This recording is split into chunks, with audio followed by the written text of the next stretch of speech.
Paramesh sir ನಮಸ್ಕಾರ. ನಮಸ್ತೆ. ನಮಸ್ತೆ ಹೇಗಿದ್ದೀರಾ? ವಿಜಯ್ ಅವರೇ, ಹೇಗಿದ್ದೀರಿ? ಚೆನ್ನಾಗಿದ್ದೀನಿ. ಖುಷಿ ಕಾಣ್ತಿದೆ ನಿಮ್ಮ ಮುಖದಲ್ಲಿ. ಆ, ಓಡಾಟಗಳು ತುಂಬಾ ಹೌದು ಜಾಸ್ತಿ ಹೌದು ಇದೆ. ಹೌದು ಹೌದು. ಪ್ರಣಯಂ ಸಿನಿಮಾ ಹೆಂಗಿದೆ? ಈ ಪ್ರೆಸೆಂಟ್ ಮೂಮೆಂಟ್ ಏನ್ ನಡೀತಿದೆ ಸರ್ ಇಲ್ಲ, ಪ್ರಣಯಂದು? ಪ್ರೆಸೆಂಟ್ ಇವತ್ತು ಫ್ರೆಶ್ ಆಗಿದ್ದೀನಿ. Yes. ನೆನ್ನೆವರೆಗೂ ಒಂದು ಟೆನ್ಷನ್ ಇತ್ತು, Yes. ಮೇನ್ ಥಿಯೇಟರ್ ಆಗಿರಲಿಲ್ಲ. ಸೊ ಇವಾಗ ಫ್ರೆಶ್ ಆಗಿದ್ದೀನಿ. ರಾತ್ರಿ ಒಂದು 2-3 ಗಂಟೆವರೆಗೂ ನಿದ್ರೆನೇ ಬಂದಿಲ್ಲ ನನಗೆ. Okay. ಸೊ ಏನಂದರೆ ಮೇನ್ ಥಿಯೇಟರ್ ಇರೋದು 4 ಥಿಯೇಟ್ರು. ಹೌದು. ಸೊ 4 ಥಿಯೇಟ್ರಲ್ಲಿ ಆಲ್ರೆಡಿ ಒಂದರಲ್ಲಿ ಕಾಟೇರ ಇದೆ, ಡಿ ಬಾಸ್ದು ಸೂಪರಾಗಿ ಹೋಗ್ತಾ ಇದೆ. ಇನ್ನೊಂದರಲ್ಲಿ ಉಪಾಧ್ಯಕ್ಷ ಇದೆ. ಸೊ ಇನ್ನೊಂದರಲ್ಲಿ ಯಾವುದೋ ಇನ್ನೊಂದು ಪಿಕ್ಚರ್ ಬರ್ತಾ ಇದೆ. ಸೊ ನನಗೆ ತುಂಬ ಟೆನ್ಷನ್ ಆಗಿಬಿಟ್ಟಿತ್ತು. So god grace Santosh main theatre ಮಾಡಿದ್ದೀನಿ. Yes. ಸೊ ಆವಾಗ ಈಗ ಒಂದು ಸ್ವಲ್ಪ ಫ್ರೆಶ್ ಆಗಿದ್ದೀನಿ. ಸೊ ಏನಂದರೆ ಫಿಲಿಮ್ ಮಾಡ್ತೀವಿ, ಈಗ ಪ್ರಣಯಂ ಫಿಲಿಮ್ ಮಾಡಿದ್ದೀನಿ, ಇದನ್ನು ಜನಗಳಿಗೆ ತಲುಪಿಸ್ಬೇಕು, ಪ್ರಾಪರಾಗಿ ರಿಲೀಸ್ ಆಗಬೇಕು. ಹೌದು. ಸಿನಿಮಾ ಮಾಡಿಬಿಡ್ತೀವಿ, ರಿಲೀಸ್ನ ನಾವು ಪ್ರಾಪರಾಗಿ ಮಾಡಲ್ಲ, ಜನಗಳಿಗೆ ಗೊತ್ತೇ ಆಗಲ್ಲ. ಆಮೇಲೆ ಜನಗಳು ಸುಮ್ಮನೆ ಬ್ಲೈಂಡಾಗಿ ಬಂದು ದುಡ್ಡು ಕೊಟ್ಟು ಏನಕ್ಕೆ ಸಿನಿಮಾ ಹೌದು, ನೋಡಬೇಕು? ಖಂಡಿತ ನಿಜ. ಏಕೆಂದರೆ ಅವರು ಕಷ್ಟ ಬಿಟ್ಟು ದುಡ್ದಿರೋ ದುಡ್ಡು, ಅವ್ರ ದುಡ್ಡಲ್ಲಿ ನಾವು ಆಟ ಆಡೋಕ್ಕೆ ಹೋಗಬಾರ್ದು. ನಾವು ಅವ್ರಿಗೆ ಎಂಟರ್ಟೈನ್ ಮಾಡಬೇಕು, ಅವ್ರನ್ನ ತೃಪ್ತಿ ಬೀಳಿಸ್ಬೇಕು. ನಾವು ಸುಮ್ಮನೆ ಏನೇನೋ ಸುಳ್ಳು ಹೇಳ್ಕೊಂಡು ನಾನು ಹಂಗೆ ಮಾಡಿದ್ದೀನಿ, ಅಷ್ಟು ಕೋಟಿ ಖರ್ಚು ಮಾಡಿಬಿಟ್ಟಿದ್ದೀನಿ, ಇಷ್ಟು ಕೋಟಿ ಮಾಡಿದ್ದೀನಿ, ಸೊ ಸಿನಿಮಾ ಬಂದು ನೋಡಿ, ಇದಲ್ಲ. ಸಿನಿಮಾ ಅದೊಂದು ಕಾವ್ಯಾತ್ಮಕವಾದ ಕಥೆನ ಹೇಳೋ ರೀತಿ. ಅದನ್ನು ನಾವು ಜನಗಳಿಗೆ ಅದು ತುಂಬ ಫಾಸ್ಟಾಗಿ ಅಟ್ರ್ಯಾಕ್ಟ್ ಮಾಡೋ ಅಂಥ ಫೀಲ್ಡ್ ಅದು. ಹೌದು ಹೌದು. ಮನರಂಜನೆ ಕೊಡೋದು ಎಲ್ರಿಗೂ. ಇವತ್ತು ಪ್ರತಿಯೊಬ್ಬ ಮನುಷ್ಯನು ಟೆನ್ಷನಲ್ಲಿ ಬದುಕ್ತಾ ಇದ್ದಾನೆ. ಟೆನ್ಷನ್ ಬದುಕು ಪ್ರತಿಯೊಬ್ಬರಿಗೂ, ಚಿಕ್ಕವರು ಆಗಿರಲಿ, ಕಾಲೇಜ್ ಹುಡುಗರಾಗಿರಲಿ, ಅರ್ನ್ ಮಾಡೋರಾಗಿರಲಿ, ವ್ಯವಸಾಯ ಮಾಡೋರಾಗಿರಲಿ, ಎಲ್ಲರೂ ಟೆನ್ಷನಲ್ಲಿ ಬದುಕ್ತಾ ಇದ್ದಾರೆ. ವ್ಯವಸ್ಥೆ ತುಂಬಾ ಒಂಥರ ಬೇರೆ ರೂಟಲ್ಲಿ ಹೋಗ್ತಿದೆ. ಎಲ್ಲರೂ ದುಡ್ಡಿಂದ ಬಿದ್ದಿದ್ದೀವಿ, ದುಡ್ಡು ಬೇಕು. ಆ ಟೆನ್ಷನಲ್ಲಿ ಇರೋದ್ರಿಂದ ಜನಗಳಿಗೆ ನೆಮ್ಮದಿ ಇಲ್ದಂಗೆ ಆಗೋಗ್ಬಿಟ್ಟಿದೆ. ಈ ನೆಮ್ಮದಿ ಎಲ್ಲ ಮೈಂಡ್ ಸೆಟಪ್ನು ಬಿಟ್ಟು ಒಂದು 3 hours ಥಿಯೇಟ್ರ್ ಒಳಗೆ ಬರ್ತಾರೆ. ಥಿಯೇಟ್ರ್ ಒಳಗಡೆ ಬಂದು ಕೂತ್ಕೊಂಡ ತಕ್ಷಣ ಲೈಟ್ ಆಫ್ ಆಗುತ್ತೆ, ಡಾರ್ಕ್ ಆಗುತ್ತೆ. ಡಾರ್ಕ್ ಆದ ತಕ್ಷಣ ನೀವೇನಾಗುತ್ತೆ, ನಿಮ್ಮ ಮೈಂಡು ಪ್ಯೂರ್ಲಿ ಸಿನಿಮಾ ಕಡೆ ಹೋಗುತ್ತೆ. ಸಿನಿಮಾ ಏನು ಮಾಡುತ್ತೆ, ನಿಮ್ಮನ್ನು 3 hours ನೆಮ್ಮದಿಯಾಗಿಡುತ್ತೆ. ಇದಕ್ಕೆ ಸಿನಿಮಾಗೆ ಬರೋದು ಜನ, ಇದಕ್ಕೆ ಬರಬೇಕು. ಈ ಥಾಟ್ಸ್ ಇಟ್ಕೊಂಡೇ ಸಿನಿಮಾಗೆ ಬರೋದು ಜನ. ಅವನಿಗೆ ಎಂಟರ್ಟೈನ್ಮೆಂಟ್ ಬೇಕು. ಈ ಗೋಜಲುಗಳೆಲ್ಲ ಮರೆತು ಒಂದು ಸ್ವಲ್ಪ ಹೊತ್ತು ಎಂಟರ್ಟೈನಿಂಗ್ ಆಗಿರಬೇಕು, ಮೈಂಡ್ನ ಫ್ರೆಶ್ ಆಗಿ ಇಟ್ಕೋಬೇಕು. ಈ ಉದ್ದೇಶ ಇಟ್ಕೊಂಡು ನಾನು ಸಿನಿಮಾ ಮಾಡೋದು. ಇದು ಜನಗಳಿಗೆ ತೃಪ್ತಿ ಕೊಡಬೇಕು. ಅವ್ರು ಬಂದಲ್ಲಿ ಅಯ್ಯೋ ಗೋಳಾಡಬಾರ್ದು. ಹೌದೌದು ನಿಜ. ಗುರು ಈ ಸೀನು ಯಾಕಪ್ಪ ಈ ಸಿನಿಮಾಗೆ ಬಂದೆ, ಆ ಥರದ್ದು ಆಗಬಾರ್ದು. ಸೊ ಅದಕ್ಕೆ ಪ್ರಣಯಂ ನಾನು ಭಾಳ ಕೇರ್ಫುಲ್ಲಾಗಿ ಮಾಡಿದ್ದೀನಿ. ತುಂಬಾ ಇದರಲ್ಲಿ ಏನಾಗಿದ್ದೀನಿ ಅಂದರೆ, ನಾನು ಬರೀ ದುಡ್ಡು ಹಾಕ್ಬಿಟ್ಟು ನಿರ್ಮಾಪಕ ಕಾಲ ಮೇಲೆ ಕಾಲು ಹಾಕೊಂಡು ಕೂತ್ಕೊಂಡಿಲ್ಲ. ನಾನು ಪ್ರೊಡಕ್ಷನ್ ಬಾಯ್ ಆಗಿ ಕೆಲಸ ಮಾಡಿದ್ದೀನಿ, ಪ್ರೊಡ್ಯೂಸರ್ ಅಸಿಸ್ಟೆಂಟಾಗಿ ಕೆಲಸ ಮಾಡಿದ್ದೀನಿ, ಒಬ್ಬ ಕೂಲಿ ಥರ ಕೆಲಸ ಮಾಡಿದ್ದೀನಿ. ಇದರಲ್ಲಿ ಒಬ್ಬ ಕೂಲಿ ಮಾಡೋನು ಏನು ಮಾಡ್ತಾನೆ, ಬೆಳಗಿಂದ ಸಂಜೆವರೆಗೂ ಹಾರ್ಡ್ ವರ್ಕ್ ಮಾಡಿ ಅವನಿಗೆ ನೆಮ್ಮದಿಯಾಗಿ ನಿದ್ದೆ ಬಂದ್ಬಿಡುತ್ತೆ. ಸೊ ನಾನೀಗ ಪ್ರಣಯಂ ಮಾಡಿದ್ದೀನಿ, ನೆಮ್ಮದಿಯಾಗಿ ನಿದ್ದೆ ಮಾಡ್ತೀನಿ. ಯಾಕೆ ಅಂದರೆ ಅದ್ರ ಮೇಲೆ ನಂಬಿಕೆ ಇದೆ.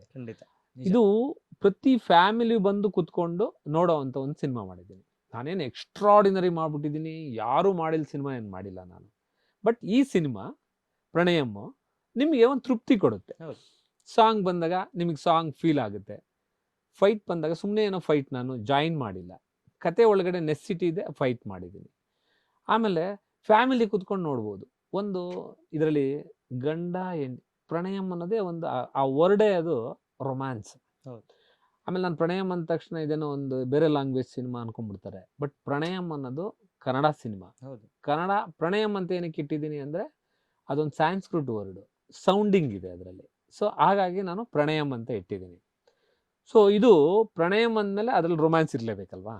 ರೊಮ್ಯಾನ್ಸ್ ಕೂಡ ಅದು ಹೆಂಗಿರುತ್ತೆ ಅಂದರೆ, ಎಲ್ಲರೂ ವಲ್ಗರಾಗಿರಲ್ಲ.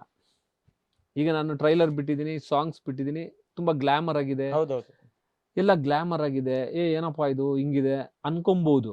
ಬಟ್ ಇದು ನೋಡ್ತಾ ಕೂತ್ಕೊಂಡು ಫ್ಯಾಮಿಲಿ ಜೊತೆ ನೋಡ್ತಾ ಕೂತ್ಕೊಂಡ್ರೆ ಇದು ಬೇಕಿತ್ತು, ಈ ಫಿಲಿಮಲ್ಲಿ ಬೇಕಿತ್ತು. ಈಗ ಹುಡುಗ ಮದುವೆ ಆಗ್ತಾರೆ, ಮದುವೆ ಆಗಿ ಈಗ ಎಂಗೇಜ್ಮೆಂಟ್ ಆಗುತ್ತೆ, ಎಂಗೇಜ್ಮೆಂಟ್ ಆಗಿ 1 ವಾರ 15 ದಿವಸ ಮದುವೆ ಇರುತ್ತೆ. ಅವರಿಬ್ಬರ ನಡುವೆ ಏನಿರುತ್ತೆ ಫೀಲಿಂಗ್ಸು, ಆ ಫೀಲಿಂಗ್ಸ್ನ ಡೀಟೇಲಾಗಿ ತೋರಿಸಿದ್ದೀನಿ. ಸೊ ಹಾಗಾಗಿ ಈ ಸಿನಿಮಾ ಒಂದು ಎಕ್ಸ್ಪೆಕ್ಟೇಷನ್ ಇಟ್ಕೊಂಡು ಬಂದು ನೋಡೋ ಅಂತ ಸಿನಿಮಾ.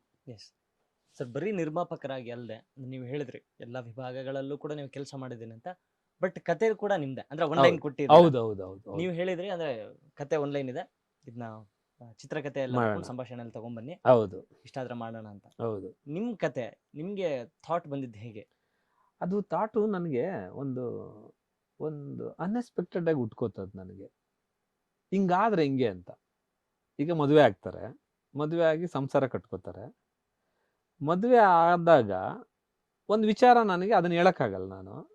ಇದು ಹಿಂಗಾದ್ರೆ ಹಿಂಗೆ ಅಂತ ಅನ್ನಿಸ್ತು. ಅದು ಕೇಳಕ್ಕೆ ಮಜಾ ಬಂದ್ಬಿಡ್ತು ನನಗೆ. ಹೌದಲ್ಲ, ತುಂಬಾ ಚೆನ್ನಾಗಿದೆ ಇದು ಥಾಟ್. ಹಿಂಗ್ ಥಾಟ್ ಕೇಳಕ್ಕೆ ಮಜಾ ಇದೆ, ಇನ್ನು ಅದು ಕತೆ ಮಾಡ್ಕೊಂಡು ಚಿತ್ರಕಥೆ ಮಾಡಿದ್ರೆ ಹೆಂಗಿರುತ್ತೆ ಅಂದ್ಬಿಟ್ಟು ತುಂಬಾ ವರ್ಕ್ ಮಾಡಿದೀವಿ. ಈಗ ಅವರು ಡೈರೆಕ್ಟ್ರು ನನ್ನ ಹತ್ರ ಡೈರೆಕ್ಟರ್ ಆಗಿ ಬಂದು 15 ವರ್ಷದಿಂದ ಹುಡುಕಾಡ್ತಿದ್ದೆ, ಸರ್ ನಂಗೊಂದು ಚಾನ್ಸ್ ಕೊಡಿ, ನಾನು ಇನ್ನೊಂದು ಪಿಕ್ಚರ್ ಮಾಡ್ಬೇಕಾಯ್ತು, ಅದ್ರಲ್ಲಿ ಅಸೋಸಿಯೇಟ್ ಆಗಿದ್ರು ಇವರು. ಆಕ್ಚುಲಿ ಅಯ್ಯಪ್ಪಂಗೆ ಗಾಡ್ ಗ್ರೇಸ್, ಈ ಪಿಕ್ಚರ್ದು ಎಲ್ಲದೂ ಒಂಥರ ಗಾಡ್ ಗ್ರೇಸ್. ಎಲ್ರು ಹಂಗೆ ಸೇರ್ಕೊಂಡಿದ್ದಾರೆ, ಎಲ್ಲ ದೊಡ್ಡ ಸೊ ಎಲ್ರಿಗೂ ಒಂದು ಎಲ್ಲ ಒಂದು ಅನ್ಎಕ್ಸ್ಪೆಕ್ಟೆಡ್ ಆಗಿ ಸಿಗತ್ತೆ. ಆ ಥಾಟ್ಸ್ ನ ನಾವು ತುಂಬಾನೇ ಆ ಚಿತ್ರಕಥೆ ಮಾಡ್ಕೊಂಡು ಬಂದ್ರು ದತ್ತಣ್ಣ. ಅದಾದ್ಮೇಲೆ ತುಂಬಾ ವರ್ಕ್ ಮಾಡಿದೀವಿ. ಪ್ರತಿ ಸೀನ್ ಕೂಡ ಕ್ಯಾಮ್ರಾಮನ್ ನ ಕೂರ್ಸ್ಕೊಂಡು, ನಾನ್ ಕೂತ್ಕೊಂಡು, ಡೈರೆಕ್ಟರ್ ಕೂತ್ಕೊಂಡು ಶಾರ್ಟ್ ಡಿವೈಡ್ ಮಾಡ್ತಾ ಇದ್ವಿ.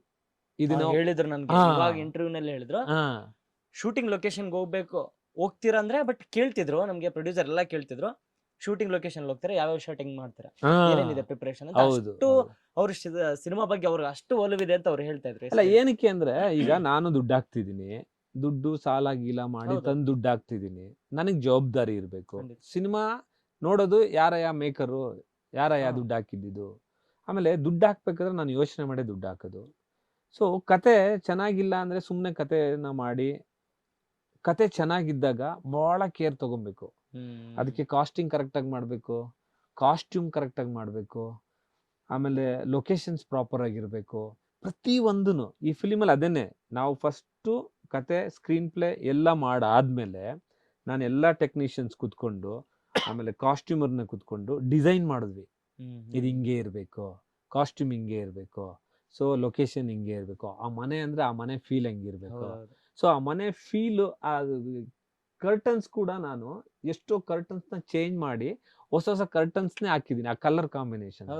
ಇವತ್ತೆಲ್ಲರೂ ಕೇಳ್ತಾ ಇದಾರೆ, ಇದನ್ನ ಎಲ್ಲಿ ಮಾಡಿದ್ರಿ, DA ಎಲ್ಲಿ ಮಾಡಿದ್ರಿ, ಬಾಂಬೆಲ್ ಮಾಡಿದ್ರ, ಚೆನ್ನೈಲ್ ಮಾಡಿದ್ರ ಅಂತ. ದೇವ್ರನ್ನ ಎಲ್ಲೂ ಮಾಡಿಲ್ಲ, ಇಲ್ಲೇ ಮಾಡಿದೀನಿ. ಬಹಳ ಅದ್ಭುತವಾಗಿ ಮಾಡ್ಕೊಟ್ಟಿದ್ದಾರೆ. ಯಾಕೆಂದ್ರೆ DA ಹೋಗ್ಬಿಟ್ಟು DA ಕಲರ್ ಕರೆಕ್ಷನ್ ಪ್ರಿಂಟ್ ನಾವು ಮಾಡಕ್ಕಿಂತ ಮುಂಚೆ ಸ್ಪಾಟ್ ಅಲ್ಲಿ ಲೈಟಿಂಗ್ ಪ್ರಾಪರ್ ಆಗಿ ಮಾಡ್ಕೋಬೇಕು. ಆ ಲೈಟಿಂಗ್ ಇದ್ರೆ ಇಲ್ಲಿ ಎನಾನ್ಸ್ ಆಗುತ್ತೆ, ಇಲ್ಲ ಅಂದ್ರೆ ಎನಾನ್ಸ್ ಆಗಲ್ಲ. ಸೊ ಅದೆಲ್ಲ ತುಂಬಾನೇ ಕೆಲಸ ಮಾಡಿದೀವಿ. ಸರ್, ಹೀರೋ ಮತ್ತು ಹೀರೋಯಿನ್ ನೀವು ಹೇಳ್ತಾ ಇದ್ರಿ, ಕತೆ ಎಲ್ಲ ರೆಡಿ ಇತ್ತು, ಬಟ್ ಹೀರೋ ಹೀರೋಯಿನ್ ಹುಡುಕಾಟದಲ್ಲಿ ತುಂಬಾ ಗೊಂದಲಗಳಿದ್ವು.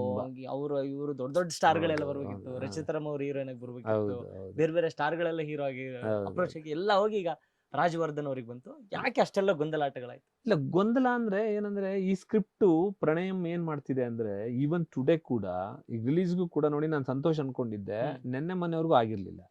ಸೊ ಈಗಾಯ್ತು. ಹಂಗೆ ಈ ಪ್ರಾಜೆಕ್ಟ್ ಏನ್ ಬೇಕೋ ಇದಕ್ಕೆ ಏನಂದ್ರೆ, ಇಬ್ರು ಒಳ್ಳೆ ಕಪಲ್ ಬೇಕಿತ್ತು ನನಗೆ. ಆ ಕಪಲ್ ಇಬ್ರು ಚೆನ್ನಾಗಿರ್ಬೇಕು. ಹಿಂಗ್ ಇಬ್ರು ನಿಂತ್ಕೊಂಡ್ರೆ ವಾವ್ ವಾಟ್ ಎ ಕಪಲ್ ಅನ್ಬೇಕು. ಆತರ ಕಪಲ್ ಇಬ್ರು ಚೆನ್ನಾಗಿದ್ರೆ ತಾನೇ ನೀವು ಆ ಲವ್ ಸ್ಟೋರಿ ಮಾಡಕ್ಕಾಗೋದು. ಸೊ ಲವ್ ಮಾಡೋರು ಇಬ್ರು ಅದ್ಭುತವಾಗಿ ಇದ್ಬಿಟ್ರೆ, ಸೊ ಮಿಕ್ಕಿದೆಲ್ಲ ಆಟೋಮೆಟಿಕಲಿ ನಾವು ಸ್ಕ್ರೀನ್ ಅಲ್ಲಿ ಎದ್ದು ಕಾಣ್ತಿರುತ್ತೆ. ಹಾಗಾಗಿ ನನಗೇನ್ ಅನಿಸ್ತಿತ್ತು, ಯಾವ್ದಾರ ಲಿಟ್ಲ್ ಬಿಟ್ ಸ್ಟಾರ್ ಹೋಗೋಣ ಅಂದ್ರೆ ನಮ್ಮಲ್ಲಿ ಗೊತ್ತಿಲ್ಲ, ತುಂಬಾನೇ ಕಡಿಮೆ. ನಾವು ಹುಡುಕಿ ಹುಡುಕಿ ಸಾಕಾಗೋಯ್ತು ನನಗೆ. ಕೊನೆಗೆ ಒಂದ್ 2 ಫಿಲಿಮ್ ಮಾಡಿರೋರ್ನೆಲ್ಲ ಕರೆದು ಮಾತಾಡಿದೆ. ಅವ್ರಿಗೆ ಇಬ್ರು ಆಡಿಷನ್ ಮಾಡಿದ್ವಿ, ಸೆಟ್ ಆಗ್ಲಿಲ್ಲ. ಒಬ್ರನ್ನ ಕರೆದು ಆಲ್ಮೋಸ್ಟ್ ಅಲ್ಲಿ 2 ಫಿಲಿಮ್ 4 ಫಿಲಿಮ್ ಏನೋ ಮಾಡಿದ್ದಾರೆ ಅವರು. ಅವ್ರಿಗೆ ಮಾತುಕತೆ ಆಗಿ ಅವ್ರು ಒಪ್ಕೊಂಡು ಅಡ್ವಾನ್ಸು ಇಸ್ಕೊಂಡಾದ್ಮೇಲೆ ಏನೇನೋ ಆಗ್ಲೇ ಇಲ್ಲ, ಅದೇನೋ ಕನೆಕ್ಟೇ ಆಗ್ಲಿಲ್ಲ. ಈ ರಾಜು ಅಷ್ಟೇ ಅನ್ಎಕ್ಸ್ಪೆಕ್ಟೆಡ್ ಆಗಿ ಬಂದಿದ್ದು. ಇವ್ರು ಯಾರು ಅನ್ನೋದೇ ನಂಗೆ ಗೊತ್ತಿರ್ಲಿಲ್ಲ. ರಾಜ್ ಬಂದಾಗ ನೋಡಿದ ತಕ್ಷಣ ವಾವ್ ಶಾಕ್ ಆಯ್ತು ನಂಗೆ. ಆಮೇಲೆ ಇನ್ನೊಂದು ಒಬ್ರು ಹೀರೋಯಿನ್ ಆಲ್ಮೋಸ್ಟ್ ಆಲ್ ಫೈನಲೈಸ್ ಮಾಡ್ಬಿಟ್ಟು ಕಾಸ್ಟ್ಯೂಮ್ ಪರ್ಚೇಸ್ ಮಾಡಿದೀವಿ. ನನಗೆ ಇನ್ನೂ ಏನೋ ಒಂದು ಕೊರತೆ, ಏನೋ ಹೊಡಿತಾ ಇದೆಯಲ್ಲ ಅಂತ ನೋಡಿದ್ರೆ ಒಂದು ವಿಡಿಯೋ ಬಂತು, ನೈನಾ ಗಂಗೂಲಿ ಅವರು ರಾಮ್ ಗೋಪಾಲ್ ಅವ್ರ ಮಾತು 4-5 ಫಿಲಿಮ್ ಮಾಡಿದ್ದಾರೆ. ನೋಡ್ತೀನಿ, ಜಸ್ಟ್ ಒಂದು ಲುಕ್, ಆ ಕಣ್ಣಲ್ಲೇ ಆಟ ಆಡಿದ್ರು ಅವರು. ನನಗೆ ಅನಿಸ್ತು. ಯಾಕೆಂದರೆ ಇದರಲ್ಲಿ ಬರೀ ಡ್ಯಾನ್ಸ್ ಮಾಡಿದ್ರೆ ಆಮೇಲೆ ಗ್ಲ್ಯಾಮರ್ ಆಗಿದ್ದರೆ ಹೀರೋಯಿನ್ನು ವರ್ಕ್ ಆಗಲ್ಲ. ಹೌದು. ಇದು ಕಣ್ಣಲ್ಲೇ ಪರ್ಫಾರ್ಮ್ ಮಾಡಬೇಕು ಈ ಪಿಕ್ಚರಲ್ಲಿ. ಅವ್ರದ್ದೇ ಜಾಸ್ತಿ ಸ್ಕೋರ್ ಇರೋದು. ಜಿದ್ದಾಜಿದ್ದಿ ಹೀರೋಯಿನ್ ನಡುವೆ ಜಿದ್ದಾಜಿದ್ದಿ ಇರುತ್ತೆ. ಅದನ್ನ ವರ್ಕೌಟ್ ಮಾಡಬೇಕು. ಆವಾಗಲೇ ನನಗೆ ಅದು ಫುಲ್ಫಿಲ್ ಆಗೋದು. ಅದಕ್ಕೆ ಅಷ್ಟೊಂದು ಆಯಿತು. ನಾನು ರಚಿತಾ ರಾಮ್ ಅವ್ರಿಗೆ ಹೇಳಿದೆ. ರಚಿತಾ ರಾಮ್ ಅವರು ರೀಡಿಂಗ್ ಕೊಟ್ಟು ಫಸ್ಟ್ ಹಾಫ್ ರೀಡಿಂಗ್ ಕೊಟ್ಟು ನಿಲ್ಲಿಸ್ಬಿಟ್ಟೆ. ನಿಲ್ಲಿಸಿದ ತಕ್ಷಣ ಸರ್ ನಂಗೆ ಸೆಕೆಂಡ್ ಹಾಫ್ ಹೇಳಿ ಸರ್. ಅಷ್ಟು ಅವರು ಇದಾಗ್ಬಿಟ್ರು, ಖುಷಿಯಾಗಿ ಎಕ್ಸೈಟ್ ಆಗ್ಬಿಟ್ರು.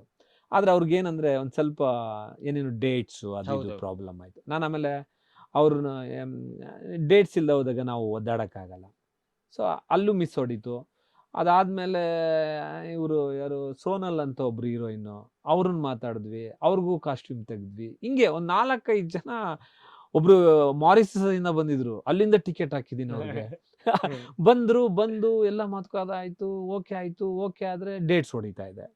ಸೊ ನನಗೇನಂದರೆ ಫ್ರೀಯಾಗಿ ಸಿಗಬೇಕು.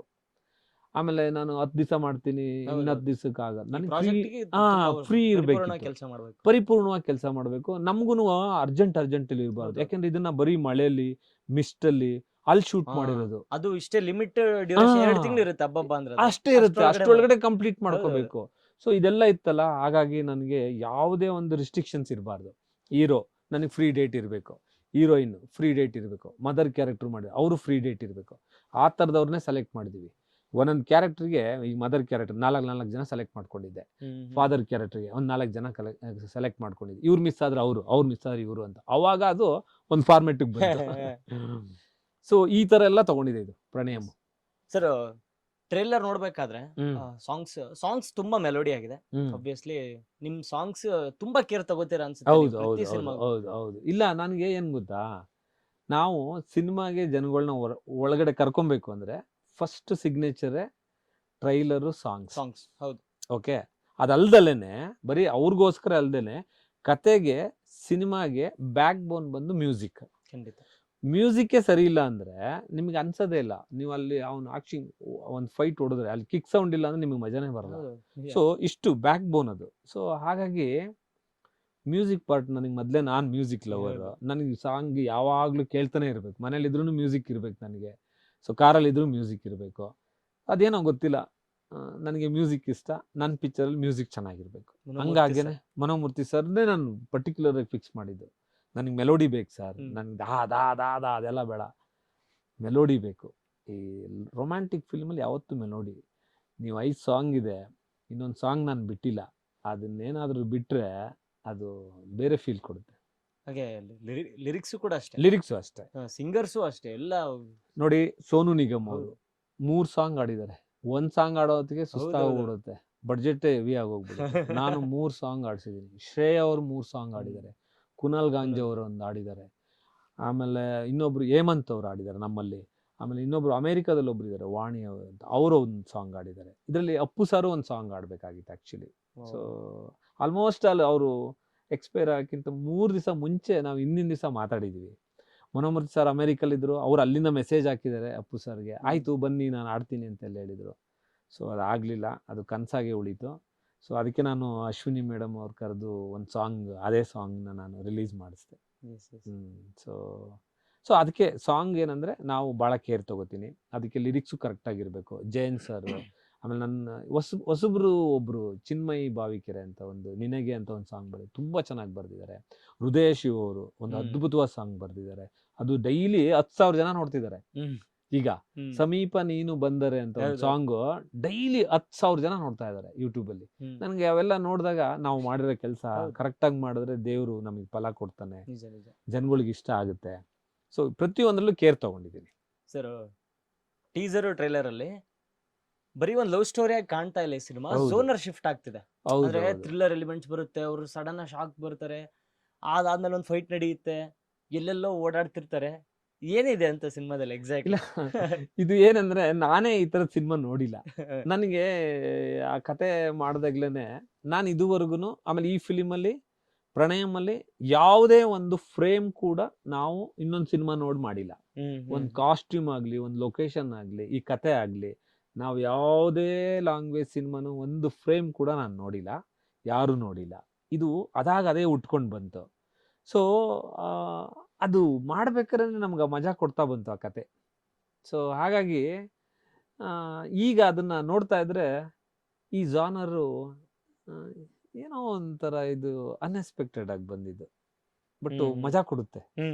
ಬರೀ ಲವ್ ರೊಮ್ಯಾನ್ಸು ಅಲ್ದಲ್ಲೇ ಇದ್ರಲ್ಲಿ ಏನೋ ಒಂದು ಎಲಿಮೆಂಟ್ ತುಂಬಾ ಸ್ಟ್ರಾಂಗ್ ಎಲಿಮೆಂಟ್ ಇದೆ. ಆ ಎಲಿಮೆಂಟ್ ತುಂಬಾನೇ ಸಪೋರ್ಟಿವ್ ಆಗಿರುತ್ತೆ. ನೀವು ಲಾಸ್ಟ್ ಮೂಮೆಂಟ್ ವರ್ಗು ಸಿನಿಮಾ ಗೆಸ್ ಮಾಡಕ್ಕೆ ಆಗಲ್ಲ, ಯಾರು ಗೆಸ್ ಮಾಡಕ್ಕಾಗಲ್ಲ ಏನಾಗುತ್ತೆ ಅಂತ. ನಾನು ಕೂಡ ಈಗ ಒಂದು 4-5 ಸರಿ ನೋಡಿದೀನಿ. ನನಗೆ ಪ್ರತಿ ಸರಿ ಕುತ್ಕೊಂಡಾಗ್ಲೂ ಒಂಥರ ಥ್ರಿಲ್ಲಿಂಗ್ ಇರುತ್ತೆ. ಎಷ್ಟು ಖುಷಿ ಇದೆ ಈ ಸಿನಿಮಾ ಮಾಡಿದ್ದಕ್ಕೆ. ಈ ಸಿನಿಮಾ ನಂಗೆ ತುಂಬಾ ಖಂಡಿತವಾ ಲಾಸ್ಟ್ ಎಲ್ಲ ಸಿನಿಮಾಗಳು ಆಲ್ಮೋಸ್ಟ್ ಈ ತರದ ಸದಭಿರುಚಿಯ ಸಿನಿಮಾಗಳನ್ನೇ ಕೊಡ್ತಾ ಬಂದಿದ್ದೀರಾ. ಹೌದೌದು, ಅದ್ರಲ್ಲಿ ಇದು ಕೂಡ ಸೇರುತ್ತೆ ಅನ್ನೋ ನಂಬಿಕೆ ಇದೆ ಇಲ್ಲ ಡೆಫಿನೆಟ್ ಆಗಿ ಇದ್ರಲ್ಲಿ ಏನ್ ಡೌಟೇ ಇಲ್ಲ. ಇದು ಜನಗಳಿಗೆ ತುಂಬಾ ಕನೆಕ್ಟ್ ಆಗುತ್ತೆ.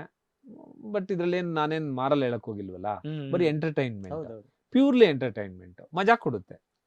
ಲೊಕೇಶನ್ ನೋಡ್ತಾರೆ, ವಾವ್ ಏನೋ ಇದು ಸ್ವಿಟ್ಜರ್ಲ್ಯಾಂಡ್ ಶೂಟ್ ಮಾಡ್ದಂಗಿದೆ ಅನ್ನೋ ಫೀಲ್ ಕೊಡುತ್ತೆ.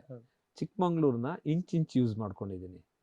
ಚಿಕ್ಕಮಂಗ್ಳೂರು ಎಷ್ಟು ಬ್ಯೂಟಿಫುಲ್ ಆಗಿದೆ. ಚಿಕ್ಕಮಂಗ್ಳೂರು, ಮೂಡಿಗೆರೆ ಅಂಡ್ ಮಡಿಕೇರಿ, ಈ 4 ಪ್ಲೇಸ್, 3 ಪ್ಲೇಸಲ್ಲಿ ನಾನು ಫುಲ್ ಸಿನಿಮಾ ಮಾಡಿದ್ದೀನಿ. ಬೆಂಗಳೂರಲ್ಲಿ ಬರೀ 4 days ಅಷ್ಟೇ ಶೂಟ್. ಅದೇ ನನ್ ಬಿಗ್ಗೆಸ್ಟ್ ಶಾಕ್ ಆಗಿದೆ. ಒಂದು ಲೊಕೇಶನ್ ಅಲ್ಲಿ ಶೂಟ್ ಮಾಡ್ತಾ ಇದೀವಿ, ಹಿಂಗ್ ಹೋಗ್ಬೇಕು ಲೊಕೇಶನ್ಗೆ, ಅಲ್ಲಿಗೆ ಯಾವ ವೆಹಿಕಲ್ ಹೋಗಲ್ಲ, ಓನ್ಲಿ ಜೀಪು. ಮೇಲ್ ಹೋದ್ರೆ ಅಲ್ಲಿಂದ ಹೊರಗಡೆ ಬರ್ಬೇಕು ಅಂದ್ರೆ ನೀವು ಜೀಪಲ್ಲೇ ಬರ್ಬೇಕು. ಅಂತದ್ರಲ್ಲಿ ಒಂದು 4 ಜೀಪ್ ಇಟ್ಕೊಂಡು ಇಡೀ ಸಿನಿಮಾ ಶೂಟ್ ಮಾಡಿದೀವಿ. ಒಂದ್ಸರಿ ಹೋಗಿ ತಗ್ಲಾಕೊಬಿಟ್ಟಿವಿ, ಮಳೆ, ಇಡೀ ನೈಟ್ ಮಳೆ, ಎಲ್ರು ಸುಮ್ಮನೆ ಹಂಗೆ ಕೂತಿದ್ವಿ ನೆನ್ಕೊಂಡು. ಸೊ ಆ ಥರದ್ದೆಲ್ಲ ಇದು ನಿಮಗೆ ಬೇರೆ ಫೀಲ್ ಕೊಡೋ ಲೊಕೇಶನ್ಸ್ ಎಲ್ಲ ತುಂಬಾ ಅದ್ಭುತವಾಗಿ ಶೂಟ್ ಮಾಡಿದೀವಿ ಇದರಲ್ಲಿ. ಸೊ ಅಷ್ಟು ಕಷ್ಟಪಟ್ಟಿದೆ ಅಂದ್ರೆ ಗೊತ್ತಾಗುತ್ತೆ ನಿಮ್ ಸಿನಿಮಾ ಎಷ್ಟು. ಅದಕ್ಕೆ ನಾನೇನಕ್ಕೆ ಖುಷಿಯಾಗಿ, ನೀವು ಕೇಳಿದ್ರಿ ಏನ್ ಸರ್ ಹಿಂಗೆ ಹ್ಯಾಪಿ ಆಗಿದ್ದೀರಾ ಅಂತ, ನನಗೇನಕ್ಕೆ ಅಂದ್ರೆ ನಾನು ಕಷ್ಟ ಬಿದ್ದು ಸಿನಿಮಾ ಮಾಡಿದೀನಿ, ಡೆಫಿನೆಟ್ ಆಗಿ ವರ್ಕ್ ಆಗುತ್ತೆ. ಒಳ್ಳೆ ಸಿನಿಮಾ ಮಾಡಿ ಖುಷಿ ಇದೆ ನನಗೆ. ಸೊ ನಿಮ್ಮೆಲ್ಲರ ಸಹಕಾರ ಜೊತೆಗೆ ಕನ್ನಡ ಜನತೆ ಈ ಸಿನಿಮಾನ ನನಗೇನೋ ಮುಗಿಬಿದ್ದು ಅಪ್ಕೋತಾರೆ ಅನ್ನೋ ಒಂದು ನಂಬಿಕೆ ಇದೆ. ಪ್ರಣಯ ಮಾಡ್ತಾರೆ ಅವರು. ಡೆಫಿನೆಟ್ ಆಗಿ ಇದು ಪರ್ಟಿಕ್ಯುಲರ್ ನಂದು ಇನ್ನೊಂದು ಸ್ಪೆಷಲ್ ಏನಂದ್ರೆ ಈ ಪಿಕ್ಚರ್ ಅಲ್ಲಿ ಇದು ಪರ್ಟಿಕ್ಯುಲರ್ ವ್ಯಾಲೆಂಟೈನ್ಸ್ ಡೇಗೆ ರಿಲೀಸ್ ಮಾಡ್ಬೇಕಂತ ನಾನು ಪ್ಲಾನ್ ಮಾಡ್ಕೊಂಡು. ರಾಜವರ್ಧನ್ ಅವರು ಹೇಳಿದ್ರು ಹೌದು, ಇದು ವ್ಯಾಲೆಂಟೈನ್ಸ್ ಡೇಗೆನೆ ರಿಲೀಸ್ ಮಾಡ್ಬೇಕು.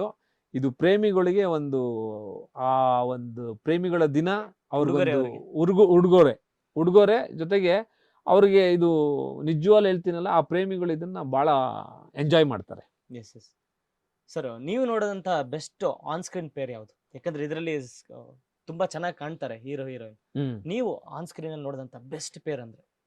ನಮ್ ಫಿಲಿಮ್ ಅಲ್ಲ, ನಿಮ್ ಸಿನಿಮಾ, ನೀವು ಸಿನಿಮಾ ನಿಮ್ ಚೈಲ್ಡ್ಹುಡ್ ಆಗಿರ್ಬೋದು, ನೀವು ಸಿನಿಮಾ ಮಾಡುವ ಇದ್ರಲ್ಲಿ. ಓಕೆ, ನನಗೆ ಈ ಯಶ್ ಚೋಪ್ರಾ ಫಿಲಿಮ್ಸ್ ತುಂಬಾ ಇಷ್ಟ, ಹಿಂದಿಲಿ. ಓಕೆ, ಸೊ ಕನ್ನಡದಲ್ಲಿ ಅಣ್ಣವ್ರದ್ದು ರೊಮ್ಯಾಂಟಿಕ್ ಇದೆಯಲ್ಲ, ಅಣ್ಣವರು ಆ ಹೀರೋಯಿನ್ನ ಅವ್ರನ್ನ ಪ್ರೀತಿಸೋ ರೀತಿ, ಅವ್ರ ಹಗ್ ಮಾಡೋ ರೀತಿ, ಅವ್ರ ಹತ್ರ ಮಾತಾಡೋ ರೀತಿ ಅದಿದೆಯಲ್ಲ, ಅದು ಮತ್ತೆ ಅನಂತ್ ನಾಗ್ ಸರ್ ಇವ್ರದ್ದೆಲ್ಲ ಆ ರೊಮ್ಯಾಂಟಿಕ್ ಅದು ಮಜಾನೇ ಬೇರೆ. ಆಮೇಲೆ ರವಿ ಸರ್ ಅಷ್ಟೇ, ಆ ಪ್ರಣಯ ಅಂದ್ರೆ ರವಿ ಸರ್ ಗೊತ್ತಲ್ಲ. ಸೊ ಅವರು ಕೂಡ ಆ ಒಂದು ಒಳ್ಳೊಳ್ಳೆ ನನ್ಗನ್ಸಿದೆ, ಫೀಲ್ ಕೊಟ್ಟಿದೆ ಅವ್ರ ಫಿಲಿಮ್ಸ್ ಕೂಡ. Sir, before Covid, after Covid ಅನ್ನೋ ಥರ ಇದೆ. ಅಂದರೆ ಈಗ ವರ್ಲ್ಡ್ ಸಿನಿಮಾ ನಮ್ಮ ಕೈಯಲ್ಲಿರುತ್ತೆ. ನಾವು ಯಾವ ಭಾಷೆಯಲ್ಲಿ ಸಿನಿಮಾ ಇದ್ರೂ ಕೂಡ ನಮ್ಮ ಕೈಯಲ್ಲಿ ಮೊಬೈಲಲ್ಲಿ ನೋಡ್ಬೋದು. OTT ಪ್ಲ್ಯಾಟ್ಫಾರ್ಮ್ಸ್ ಬಂದಿದೆ, ಸ್ಯಾಟಲೈಟ್, ಇದೆಲ್ಲ ಸಾವಿರಾರಿದೆ.